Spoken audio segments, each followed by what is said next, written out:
Welcome back to the not rented jet. This is the jet I own, and we are going to use it to do nothing other than fly around and talk about Andrew Tate, who is not flying around in a jet because he's in jail.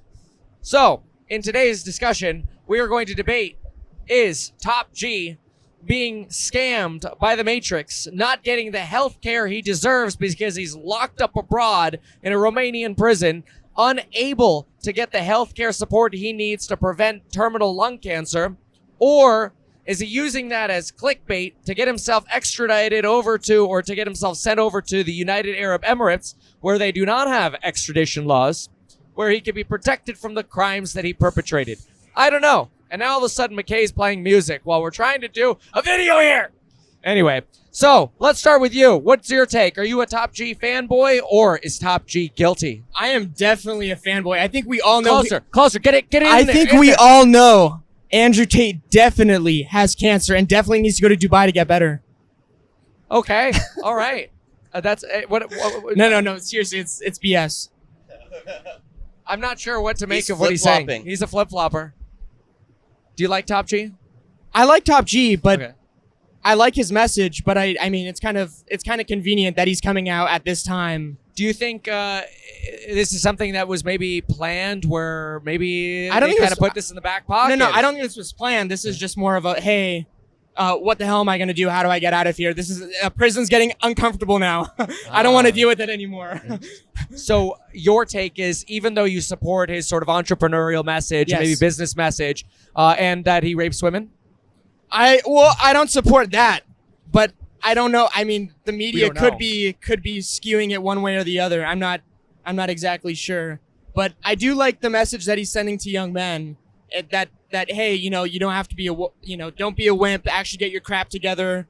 Kind of similar to the not exactly the Jordan Peterson type thing, but kind of same general overall vibe. Like, hey, get your stuff together, be a man, grow up. I don't think young men are told that enough today. Optimize, improve, Yes. work hard, Yes. build your own success. Yeah. Some of his stuff is extremely motivational. I've listened to quite a bit. Go ahead, Mr. Top G over here. I have a bone to pick with Kevin. This morning, Get it closer, man. Closer. I have a bone to pick Pretend with it's Kevin Andrew this Tate. morning. This morning, Kevin opens up an Andrew Tate video and says, "We're gonna leave the whole women of his part of his message aside, and we're just gonna talk about the business part." I think that was a cop out, and I think you totally dodged a bullet. I think if you're gonna talk about Andrew Tate, you actually you can't just be like, I just want to talk about the good things that I agree with and not have to talk around sensitive subjects. And I think you dodged a bullet to avoid any sort of controversial takes.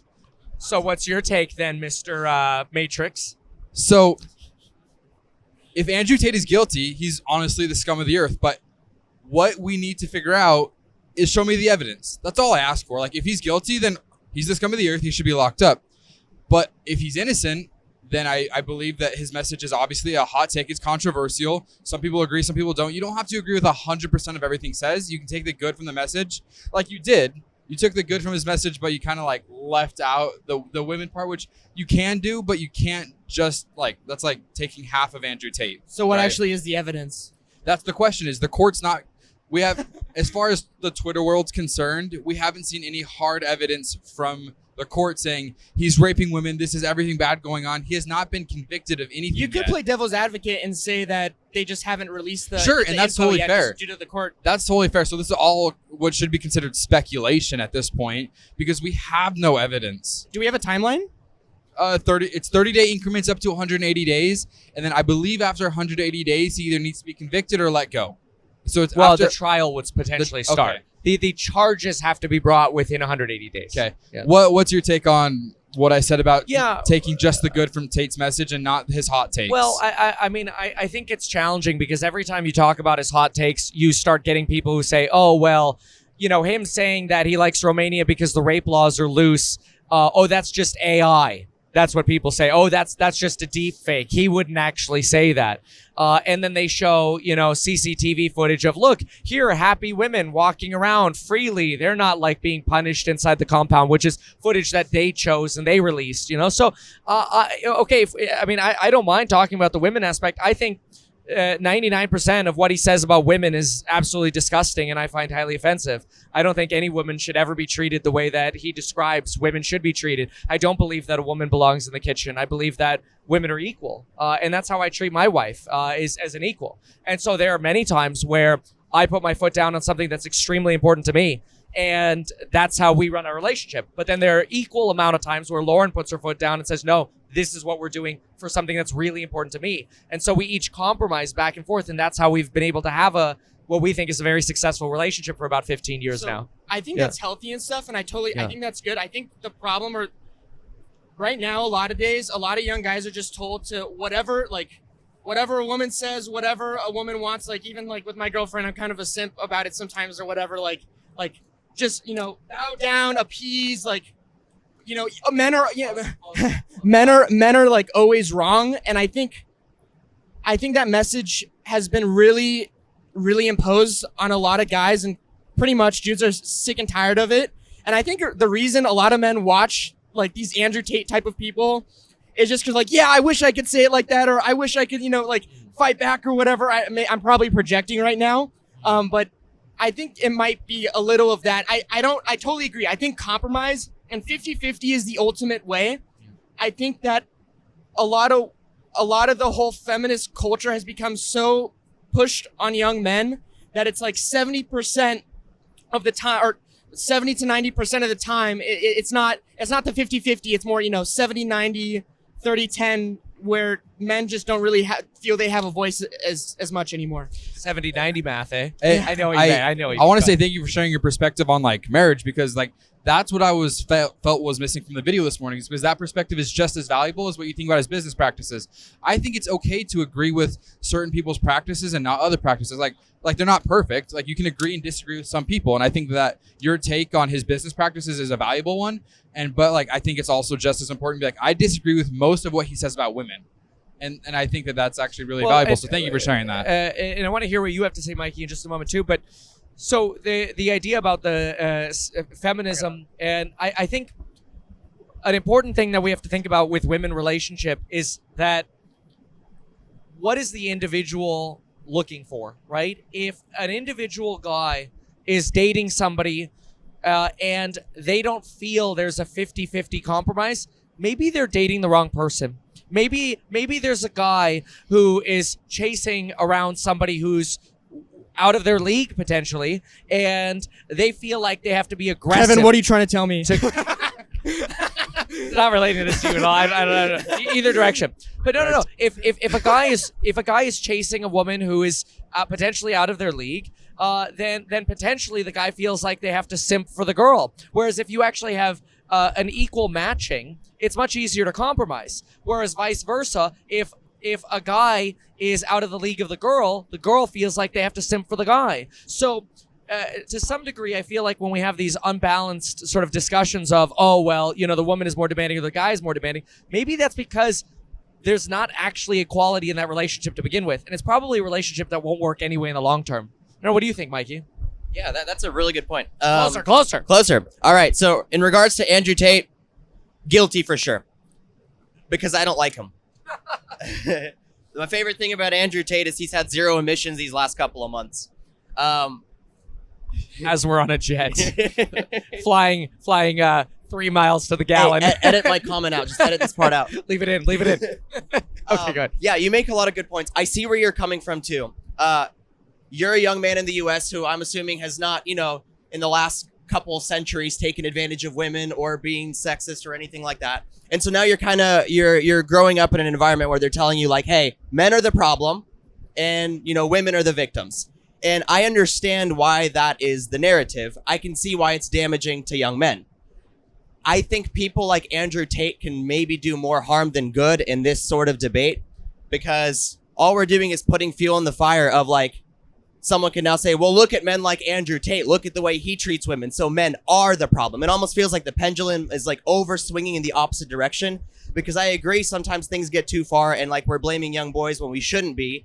But with that said, I don't think we should have these like overswung pendulum type characters who are like, I'm, just treating women in an objective one extreme manner. has led to the opposite extreme. It's only going to fuel both sides to be more and more There's extreme. only going to be more conflict and I would have loved for Lauren to be on this flight or Franny or someone, just a little bit more of a perspective.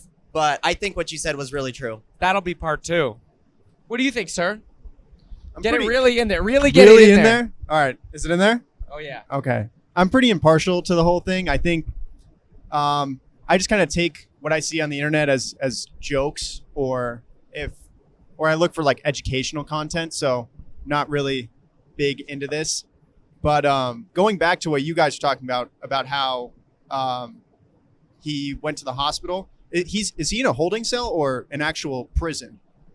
Well, Because- I believe there's jail, which is where you go when you're sentenced Yeah. or being held, and then there's prison, which is usually when you're convicted for a term of more than a year. That's how it is in the United States. I'm guessing he's in a jail that's relatively close to the court system where he was arrested. The reason why I ask is because as I was used to be an EMT, and people a lot of times we'd have to go to the jail, but it wasn't an actual like security prison. It was more so like holding cells where people get arrested to be transferred, and people who have asthma will typically, it was most of the time anxiety attacks or fake, and we would still have to transport them to the hospital. So that was very common. So I thought that was worth mentioning. I mean, that's interesting. If he really needed medical care, really what you're saying is, hey, like, transport him to the local Romanian hospital, in other words, huh? Sure, but I'm just from my personal experience, a lot of times people are just like trying to get out of jail. Oh, I see. You're making the argument Because that if you it's- have diagnosed asthma Mm. and your albuterol, your inhaler, isn't working, then it's more of like a liability for the prison. I don't know how Romanian laws work. I have no idea. I'm just telling you my personal They don't. experience. So do we all agree that we kind of think that the cancer thing is he's just saying it just to try to get out, right? We all agree on that? I don't know. It's possible. I'm just saying it's very possible. It's, I think, equally possible to each side almost, huh? I mean, what I will say is, like, if I wanted to get out of jail and I didn't have cancer, I would be doing these That's exact what I would do steps. as Not well. to say that for sure he's guilty, but He I has would be cancer? doing these same He steps. actually has cancer, like, you know, I really hope, you know. You know what I thought was really... Oh, wow. No, I did not. You know what I think is odd is, and I don't know, maybe it's just slow or something, but they did this original cancer screening on December 12th, and they said he needed an urgent follow-up scan and then followed by potentially a biopsy. Like, they had more than 2 weeks between the 12th and his arrest. And I mean, if he was scheduled for follow-up screening, it should be very easy to show he was about to go in for urgent cancer screening. Why are we just, I don't know, something seems missing there. Good lawyer. Good lawyer. It would be curious because at that on No, this closer, you closer. said on December 12th, right? 12th, I'd be that curious- was the first Because he sprint could have left to Dubai. Why didn't he? On the 12th. to get his screening. Yeah, Right. he could have gone to Dubai, which he wouldn't have been extradited from Dubai, right? That's correct. That's So, I our mean- assumption is that Dubai doesn't extradite if their crimes are being pressed. But then again, he may have not had any idea that he was about to This get arrest, arrested. I think this arrest was a real a surprise to him. I think so. I don't think he was expecting it. It would be if he was. I wonder if he'd be in Dubai getting a screening. I don't know. Interesting. So, in other words, you're suggesting if he saw this arrest coming, he would have stayed in Dubai. Yeah, or I mean, but like you'd think if somebody with his power and like, I mean, I feel like if anybody had the word cancer come into their life, they would want to get taken care of ASAP. Why didn't he get it taken care of ASAP? Yeah, and I mean, who knows? Maybe they did their scan and they're like, look, we're going to set you up in January for a whole host of scanning. You know, January is going to be your scanning month because you do have the holidays, right? And I mean, I know cancer is a big deal, but look, surgeons go on holiday or whatever. Yeah. Other people with cancer also have appointments. It's not like Again. all these machines are sitting Yeah. around idly. So, I don't know. It's tough. At this point, it's all Twitter speculation. It's all speculation. And Yep. so, like, what I was saying with the court case, if evidence comes out that he's guilty, like, lock him up.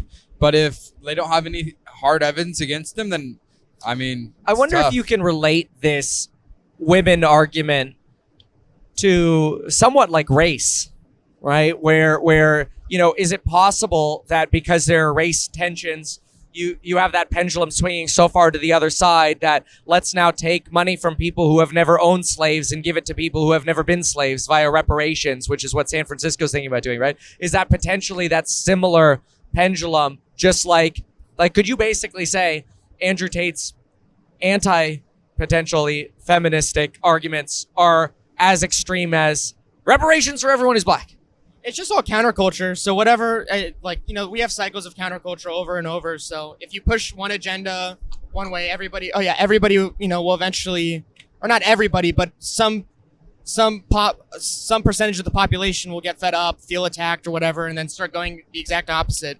I mean, ideally, like you were saying, you just want to be in the middle, stop the pendulum from swinging so much and actually have reasonable discourse and, rationale. Yeah. Reasonable doesn't seem to get elected these days, huh? Yeah. What do you think, Mikey? Yeah, reasonable. There's not much emotion in that. People like to feel emotion. The pendulum overswinging, your topic on race. I can relate to this too, right? Because, well, for one, Because you're black on the bottom half? I'm black from the waist down, as they say. Cut that out also.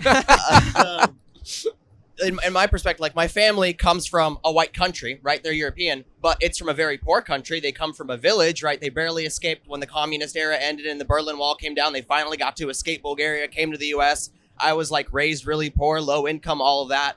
So there's certain things like when it comes to affirmative action, as an example, I understand the concept. Like some people will look at a race of people differently. They will look down on them. So it's like, why? Well, let's say they have low income. They don't have as high of an education. It's almost like a cycle. It's self-fulfilling. So the affirmative action, the goal is to maybe break that cycle, right? And so you go, hey, we'll let you into these universities, these jobs. Then your family will have like a nicer upbringing. Your kids maybe will be able to go a good university and all that. And so the cycle gets broken. I get that. What I don't like is then to go, oh yeah, but you're just a privileged whatever. And this is why, like, I have privileges. Like some of my privileges are like the people I know, the people I can associate with, the places I can go. But like my upbringing and my skin color, like it's hard to say. It didn't directly negatively impact me the way it would if I was black. But being an immigrant, like my family being an immigrant family, has completely impacted me. My dad's been turned down from raises because of his accent or he's too foreign and things like that. Yet I am looked at like I am one of the oppressors instead of seeing me as like, hey, I'm one of these people trying to make it in the U.S. I just happen to have white skin. So I think we all understand the idea of affirmative action, as you just mentioned. I guess my question to you is, how do you balance meritocracy with that? Because you do want to, for people who have been raised in a bad area, you want to get them out, like you were saying. But how do you balance that with meritocracy, where we do want the best surgeons? We don't care about race. I'm not going to care what color my surgeon is if they're operating on my brain. Yep. I don't give a crap. Quite frankly, I just want the best guy or girl. So yeah. Yeah, You're holding the mic. You can talk first. I'll dwell on his comment for a minute. No, I agree with what you said. I think it would be difficult to set parameters for affirmative action. I agree with affirmative action. I think it should be based on income and geographic location. So if you grew up inner city, it shouldn't matter if you're Chinese, white, black, and because you're all going through the same thing, really. Oh, that's really interesting. You're saying look at the median income in an area rather than the color of people's skin. 100%. I think that's way too much sense. I think that's a good That idea. makes too much damn sense. Too much sense. That's what I've always thought, and I don't know. A lot of people, like I've spoken about that with my friends, and a lot of times you'll get some people agree, some people think like, I don't know. It doesn't really make sense to me. If you have, let's say, a minority, a Hispanic or a black person who grows up in a rich area, why are they getting affirmative action versus the white or Chinese kid who grew up in the ghetto? Doesn't really make sense. That's a really good point. That's a great argument. I'll add fuel to that fire. I went to a school in Sacramento. I went to a public international baccalaureate school, which most of these are private schools. It's really nerdy. Like if you don't know what that is, we were like good at tests and bad at sports, basically. And so we had a lot of people trying to be lawyers and doctors and engineers and that kind of thing. And being close to Davis, University of California, Davis, a lot of my student or my what is it? Student body, yeah. A lot of my a little closer, Mikey. a lot of my classmates ended up applying to Davis. Almost all of my Indian friends. It was a very like Eastern and South Asian school. Almost all of my Indian friends got declined because they had too many Indians who had applied to Davis that year. So it's almost like affirmative action is supposed to help minorities, but now even certain minority ethnic groups are getting negatively impacted by it, and that's. I mean, to your point, like, I want the best. Like, now that some of my friends couldn't go to Davis, now to go to a different school because there's too many of them there. That's that's not good. That's a pisser. Yeah, there's a lot of work to be done on that, and I really like this median income argument because really there's, and I talk about it a lot on the channel, just the idea of the concentration of poverty. You know, when you get a poorer area, you get poorer services, poorer schools, poorer police, fire, everything, healthcare, everything's worst. The tutoring that's available, the mentors that are available are less quality, lower quality, and poor people have to move to poorer areas. Whereas if like you had mentioned, I believe you had mentioned that if you're black and you're in a rich area, or maybe you mentioned that, one of you, right? Maybe in that case, affirmative action shouldn't apply to you if you had the same opportunities as a white person who lived next to you.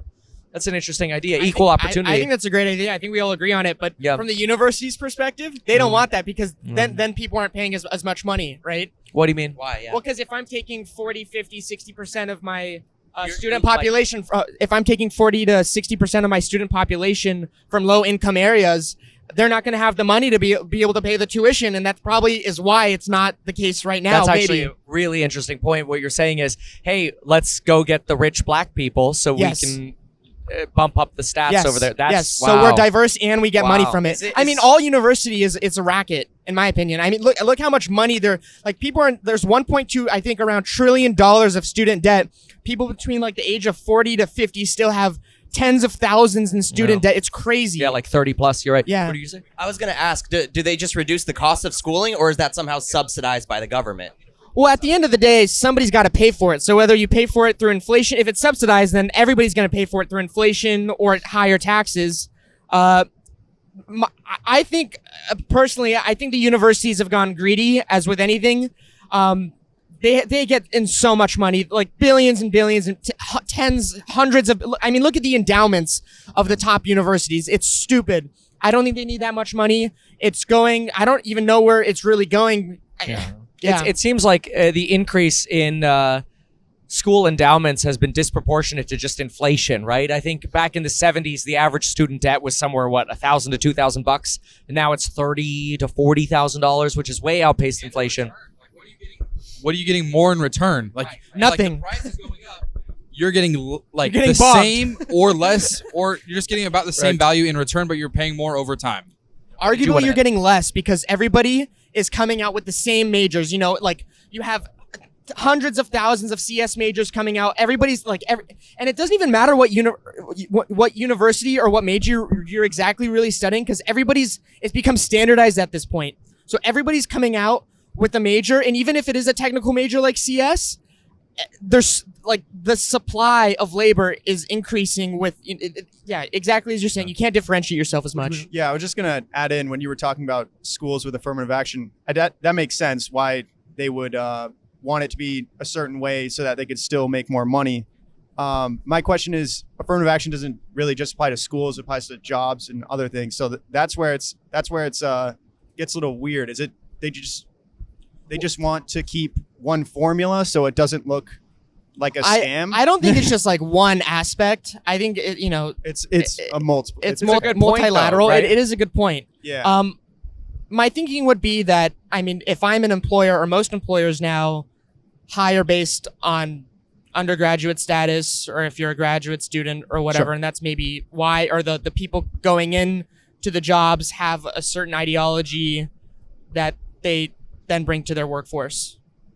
Interesting. Okay. I want to jump back for a moment to Andrew Tate and women because you listen to a lot of Andrew Tate and you're, I think, the biggest Andrew Tate apologist that I've ever met in my life.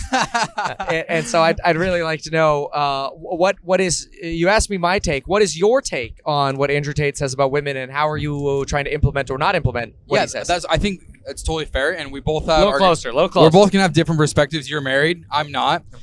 What I've taken from Andrew, and honestly, Tristan shares a message about women for bachelors that I feel like is more geared towards bachelors. Calling you a bachelor, sir. I called me a bachelor. Anyways, I thought you were Mormon. I can be a bachelor. I can be a bachelor. Only Anyways, for you, McKay. they've given me more confidence in my ability as a single male and what I need to do to continue to to talk to women, how to ask women on dates, like how to have the confidence. I can't empathize with you because you're married. You come at it from a totally different angle. Whereas for me, it's like, hey, you can do it. Like, keep working out, keep working harder at your job, earn more, make yourself more attractive. And so like, that's my perspective, is they help me with the confidence and just getting to the next step of talking to girls, going on dates with girls. And so, but whereas with you, it's like, I can't say, like, it's hard for me to be like, my wife needs to be 50-50 partner. Like, I believe that the marriage should be 50-50 equal. Men have different values, women have different values. But I can't come at it from that angle because I can't empathize. I'm not married. I don't know how I can't say how I know a marriage should work because I am not married. Kevin, do you think it is wrong to ask a girl what she brings to the table? Because that has become a heated topic throughout YouTube, throughout Twitter. Really? Like something that simple. If you ask on a college campus, if you ask, hey, what do you bring to the table? If I want to be in this relationship with you, what are you going to bring to the table? That is that's what Andrew Tate would argue, and that's what's become a heated topic. Something as simple as that. I mean, I don't know that I've ever heard Andrew Tate ask, like, hey, well, just specifically, how are you contributing your 50%? A lot of, at least my takeaways, maybe I just haven't listened to enough Andrew Tate, but at least my takeaways are that, first of all, I think that's a totally fair question. I was like, hey, how are you contributing your half? And it doesn't have to be money. You know, raising children is very important as well, if that's a priority of yours, or even providing a balanced perspective on, hey, you might be really crazy and have all these ideas, but how can we ground those, right? That could be an equal contribution. That could be just as important as knowing when to say no or when to restrain as opposed to when to say let's go, right? In a relationship, because you've got to make that decision together. For example, Lauren is a 50-50 partner on this plane, and this was a situation where she agreed to buy the plane because of, even though she says no to a lot of my crazy ideas, in this case, she completely agreed. And so I personally think that's valuable, that perspective. I don't know if that, though, see, one of the problems I find with Andrew Tate is it usually seems to, and maybe I'm generalizing, maybe I don't know enough, and I want to hear from you guys, but usually it seems to come down to who's bringing in more money. And I think that's unfair because, of course, in my relationship, it's 100% me and zero, maybe fractionally Lauren. So that, I think, would not be the right way to look at the relationship because there's much more to her contribution to what I'm even able to do or the money that I'm able to make because of her guidance. I don't know. What am I missing? I'm curious to hear what your take is on my take because I called you out. Yeah. And you asked me the same question. Oh, I think if Andrew Tate can motivate you, I think that's wonderful. I think where it becomes dangerous is if in potentially in let's say you get past date 1, 2, 3, 4, and now you become a little bit more comfortable. And I don't know this, but my concern would be that would some of those Tateisms that motivated you to go on those dates and be successful, could some of those carry over to where potentially now you get to a comfort level and maybe you become more demanding of the person, like, well, I need you to make me dinner, or I need you to get me this, or I need you to book this for me, I need you to do that for me, rather than a, hey, would you mind approach, right? And I don't know that Andrew Tate teaches the, hey, would you mind helping me with this, which is very much the approach that I have. I'm asking for help as opposed to demanding, you will do this for me because I own you, right? And I think that is a massive distinction there. Yeah. Unfortunately, I think that Andrew Tateism leans towards the I own you, you will. I walk around with a sword because I'm a man. I think that's wrong. I've seen him on podcasts where it's like, hey, I've seen him on podcasts say like, hey, go get me a coffee. Like, it's not like, hey, would you mind just grabbing me a coffee? It's, hey, grab me a coffee, double espresso. It's good that he's like adding confidence. Like I said, it's not right that a lot of boys are growing up feeling like they're the problem. But if it's at the expense of, misunderstanding women, objectifying women, and like, I would argue that it's not you being better with women. It's you kind of becoming delusional over time. And to your point, like Kevin's married. Is Andrew Tate married? Yes, he has a kid. Well, I don't know if he's actually civil. He's never said if he's civilly what do you know married. about his relationship? How he treats? A lot of people have a kid who aren't married. Yeah, I have no idea if he's civilly married. I have no clue. Whereas I know Kevin. I know the way Kevin treats his wife. It's I just different. really like the confidence boost where it's like, hey, sure, who's a girl gonna like more? The guy that sleeps until 8 a.m, the guy that went on a run at 6 a.m. What are you what are you doing to make yourself better? If I started going on else? 6 a.m. runs, Franny might break up with me. I think people are confusing confidence with toxic masculinity or, being the I control you, I own you. I totally agree. That is wrong.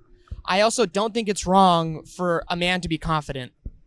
And you don't always have to sugarcoat, hey, can you please get me a coffee? That'd be really great if you got me a coffee. Be like, hey, can you get me a cup of coffee?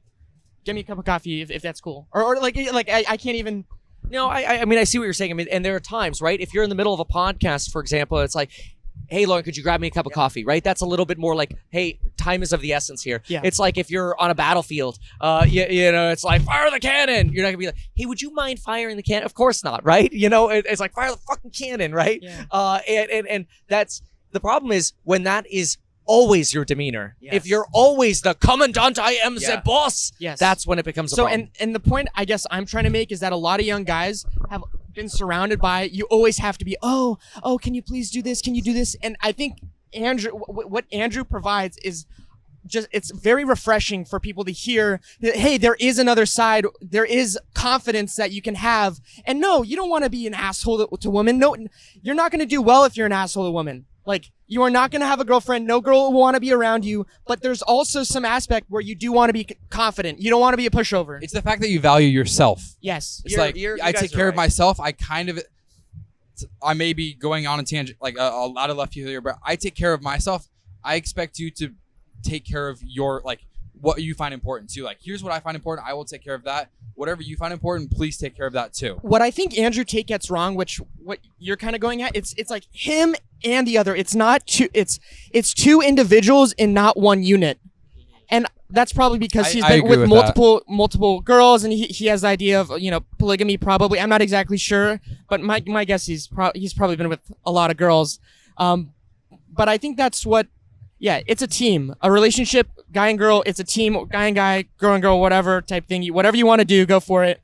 But it's a team, and it's not two individuals that are working 50-50. It's a team where both individuals are together. The value you see is, saying? I see it's accurate. I just think we got to worry about the pendulum overswinging. That's all. Okay. Christian's Yeah, I agree. getting a little nervous because he has to clean up our mess. Yep, Kevin, do you good wanna combo. We'll close have to out? come Wrap back us to up. part 2. Thank you so much for watching. I don't know, the Mile High Plane Talk on Top G, who is not a Mile High.